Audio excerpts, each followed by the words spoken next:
The University of Southern California on their own accord, perhaps ultimately realizing that if they didn't leave, they were going to get kicked out, right? Joining me right now, a student at one of the universities wrapped up in all this, in this big scandal, Carson Macik. He's a freshman at Yale and a correspondent for campusreform.org. All right, first of all, to you on this breaking news that both girls have pulled out of USC. I'm betting you're not surprised. I'm not surprised at all. I think meritorious students have been disenfranchised from their roles in the university in their application process, and these two girls took part in the bribing scheme. And quite honestly, I think it's less than fair to even withdraw from the university. They took more from a lot of the students that applied than just their admission spots. Including took perhaps a lot of from hopes and dreams. A couple of girls that maybe could actually row crew, right?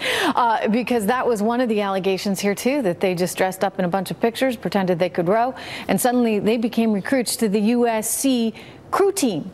I mean, the whole thing is just bonkers. I mean, I look at this and I say, wait a second, did they have any responsibility? What responsibility? Do we just blame entirely the parents? What about the kids that went in and took an SAT test knowing that it wasn't actually them that was taking the test?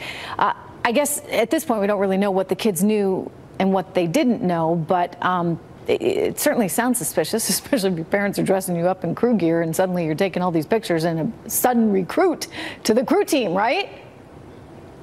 Absolutely. I mean, they did not go through the standard process. A lot of students spent hours and hours. I know I personally dropped tons of hours on my application. I participated in so many extracurriculars, and all for this process.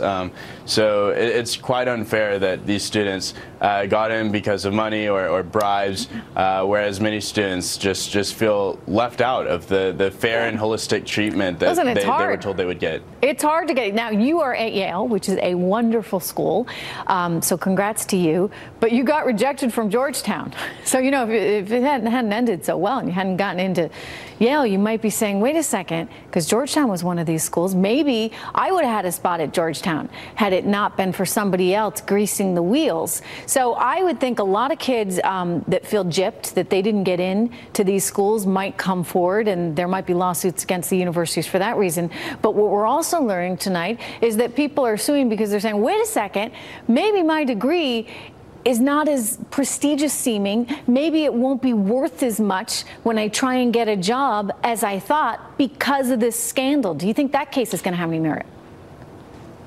I do. I think the main challenge now, the academic challenge, comes in getting into the university itself. And I think a lot of students feel the same way. That's why we see a lot of societal pressure on students, both from parents and societal norms that tell them, you know, getting into college is the dream and it's the ticket to success. And do you think it is, though, Carson? Because I don't buy that. You know, and it's easy for me to say I went to great school and got a great education, but nonetheless, I mean, you know, I said this the other night, that and $5 these days will get you a latte at Starbucks, right? I mean, it's really what you make of that education. So you can be led into something where you have the ability to have certain connections and maybe a certain pass, an assumption that, okay, you went to Yale, you're probably smart. But it's really what you do beyond those 4 years in college, don't you think?